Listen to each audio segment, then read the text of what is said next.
Hi there, parents of class of 2014 students. It's been a few days since I've talked with you, but I have a lot of things to share with you over the next 2 or 3 days.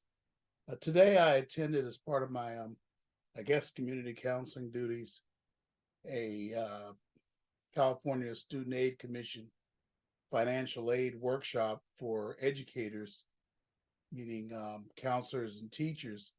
And I realized there's a biograph that I did in the meeting yesterday, and we had a great meeting yesterday. If you're here, you need to subscribe to our channel. You can get the live feeds of our meetings. I believe you can also find the meeting right now if you click the live tab and take a look at it, but also subscribe so you're not missing information if you can't attend our meetings or if you're living in another town. But this one's more of local interest. And I think I'll just show you the view graph and I'll talk to you about it.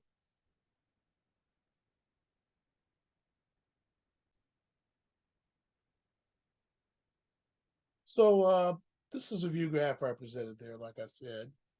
Um, Here are some things that public schools are required to help with the FAFSA this year. And that sounds on the surface that that's a good idea, but I wanted to wait a year to give this a chance. Actually, I waited 2 years to give it a chance. This is the third year, and in fact, they made a state law, that they have to help you. First was that they had to give you information, and now it's apparently that they have to help you. These are all laws being passed in Sacramento, and nobody thinks about the downside of this stuff of having untrained people who don't even have kids themselves. A lot of them have never even seen a FAFSA. Many of them are now going to help you with your FAFSA. So public schools are required to help with FAFSA. Here were some of the concerns that I had this past year as I corrected more than, I think it's about 20 FAFSAs from people that were done in the school. And there was a major mistake that almost caused the student to lose their financial aid. And I can only imagine how many I did not get to see that were in that predicament, by the way. You always wonder how many you miss that are also, ones you could have helped, I suppose. Well, they, of course, will not coordinate directly with you, but that's the trend right now with schools. And I'm going to do a video in a minute about this gender business in Chino. But the whole point is that they don't feel they have to talk to you, parents.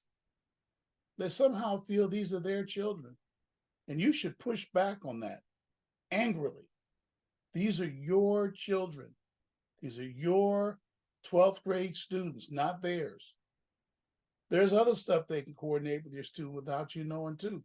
Some of them already do it innocently by, for example, scheduling their classes without you there. I mean, you need to be involved in that. If you don't have the time to, I advise you to make the time because these schools are stepping it up. So this is another example of it. They will coordinate directly with the student to do the FAFSA. They will ask the youth to provide a tax return, your tax return for 2022. One student last year went and found out whether returns were at home, bought in the school. The parent didn't even know it. And it was an incomplete tax return. And they got in a lot of trouble. Uh, Man, I don't like this. If they come home and ask you for the tax return and say the school wants help with the FAFSA, don't think to yourself, oh, that's good. The school's getting involved. It's not good. Who do you think is going to pay for school? You are. And if there's a mistake on that FAFSA, you're going to be the one to pay for it. They will not coordinate with you. They will ask the youth to provide your tax return, which is very awkward. If you go back and say no, the student will come back and tell you they could get a C or a D in the class. It's usually some class is associated with. That's when you take action. You go down and talk to the principal. And you tell that principal that you're doing your FAFSA, that you don't appreciate it being put as part of the grade.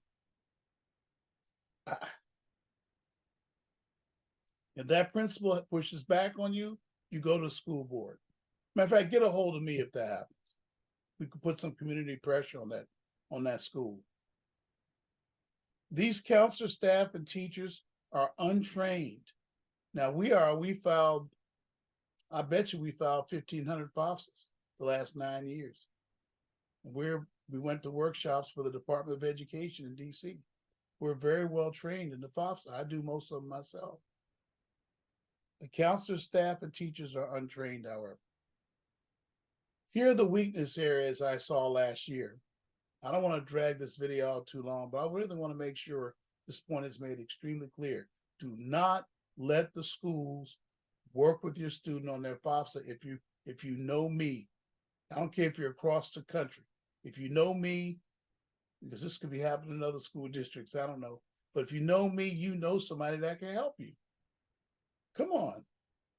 I'll put my contact information as a subtitle below and in the description section. All of our information about our program. Here are the weakness areas. Divorced and separated parents. They don't know how to handle those. There's a certain way you handle those. And they're not doing it right. I saw lots of mistakes with that. Foster and quasi-foster youth. I call it quasi-foster when a child is not living with their parents and they were never awarded a state. They effectively become like foster kids. But does someone preparing the FAFSA for the first time know that?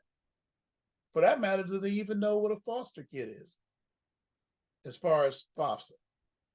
No, they don't know. And who's going to suffer for it? You parents.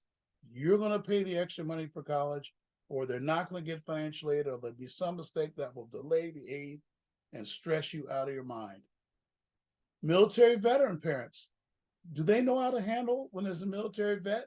What boxes to check on the FAFSA? How to handle the housing for military? If you are a military family, do they know? How about pastors? Pastors' children. Or any kind of minister's children where they get, car allowance, housing allowance. Do you know how to handle that stuff on the FAFSA? It's a special skill. The CSS Profile, which is a document above and beyond the FAFSA. Do the counselors know to counsel you to do that? Probably not. They're not going to even have they have a college list, but they won't know what it means. CS Profile parenting issues. How about non-custodial parents? Do they understand that? Disability income families. I had 1, 2, or 3 last year where they put $0 on the FAFSA, and of course the college didn't get financial aid because they're trained not to believe that. But if you tell them it's disability income or some other non-taxable income, and you know how to put it on the FAFSA, they'll understand that. How about disinformation about due dates? That's huge. I hope I'm convincing you to not let the school work with your student on their FAFSA. It's a bad idea. Don't let them do it. Push back. Why don't you practice on this issue, and then the larger issues I'll discuss in upcoming videos, you'll be wanting to get involved with too. Because they're making this assumption these are their children. Since you're connected to or know about our program, opt out of FAFSA help in the school. They'll give you something to sign. Go ahead and sign. Don't be afraid. We can file your FAFSA. We can help you with the FAFSA. If you do want your youth FAFSA, if you do your youth FAFSA, you just want help, I can help you. I'm right here ready to answer your questions. Now, I do think CSAC is doing a great job. You should go to their website. They have some nice stuff. I'm going to show you a real website that will help you on California Independent School site. I'll show you that very shortly. It's a very good site. We're going to be using it for our CSU applications this year. It's super good. But other than that, I would not let them do your students' FAFSA at all. Okay? I wouldn't do that. All right, I hope I've helped. If you have any questions, as always, email me. Please leave a comment. That really helps us to grow. Also, like and subscribe so we can improve the distribution of our videos. People are seeing these videos across the country now, thanks to you all. Tell your friends, subscribe to our YouTube channel. I really will appreciate it if you'll do that. God bless you. Thank you very much. Bye-bye now.